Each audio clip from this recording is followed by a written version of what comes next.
c'est Lévi. Merci de vous abonner à ma chaîne, de liker mes vidéos. Merci infiniment, ça m'encourage. Je voudrais vous parler de la culpabilité aujourd'hui, parce que la culpabilité, c'est un vrai fléau. Ça peut être une vraie tyrannie, parce qu'on sait tous les effets qu'elle produit, la culpabilité. Et on a tous envie, quand on est dans la culpabilité, et là, attention, c'est d'en sortir. Et quand on est dans la culpabilité et que l'on souhaite activement s'en sortir, qu'est-ce qu'on fait? On fait des conneries. En général, qu'est-ce qu'on fait? On fait pas les choses par altruisme, on fait pas les choses par raison, on fait pas les choses par cœur, on fait pas les choses parce qu'on en a l'élan. On fait les choses pour se débarrasser de notre culpabilité. Ici, je vais tenter de décortiquer la culpabilité. Donc imaginons, j'ai pris une décision. Cette décision me remue. Il se passe plein de choses à l'intérieur de moi. Entre autres, il y a une part qui survient et qui me fouette sans arrêt, qui me cravache, qui me houspille, qui est dans le reproche, qui est le juge intérieur. Et elle va me dire que je suis pas à la hauteur, que j'ai pas bien fait, que c'est pas comme ça du tout dans la vraie vie qu'on fait. Hein, c'est ça? Ah oui, absolument. T'aurais pu mieux faire. Et puis c'est quoi toutes ces peurs que t'as? Tu devrais même pas hésiter.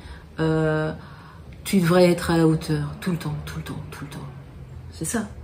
T'es pas ok du tout avec ma décision. Absolument pas. Absolument pas. Donc celle-là, elle est pas d'accord du tout. Et elle va juger sans arrêt, critiquer.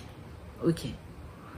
Mais si il y avait que celle-ci comme part, il y a cette part aussi qui arrive et qui va nous dire « Ouais, mais c'est pas possible, c'est vachement trop triste, moi j'aurais pas aimé que ça se passe comme ça. » En fait, ça c'est une part déçue, c'est une part idéaliste.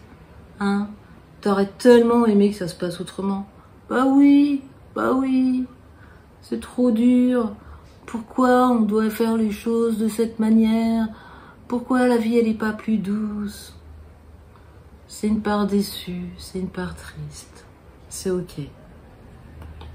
Qu'est-ce qui se passe d'autre en nous quand la culpabilité survient? Qu'est-ce qu'elle dit, cette culpabilité? Moi, ce que je pense, sans arrêt, c'est si. Oui, mais si je fais pas comme ceci. Oui, mais si tu fais pas comme ceci, à mon avis, il n'y aura pas cela. Et si, et si, et si, et si. Sans arrêt. Alors là, c'est la rumination à fond. C'est je refais le monde sans arrêt, dans tous les sens. Ma décision, elle est prise. Mais il y a celui-ci, là, sans arrêt. Si.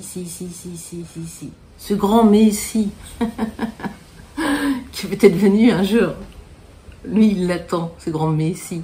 Si, mais à un moment donné, on fait avec qu'est-ce qui est, qu'est-ce que je veux, qu'est-ce que je fais. Donc, en adulte, la raison a pris la décision et on est au courant qu'il va y avoir toutes ces parts. Donc, notre part de raison, notre part adulte embrasse toutes ces parts enfants et leur dit « Mais vous avez toute raison, mes chéris.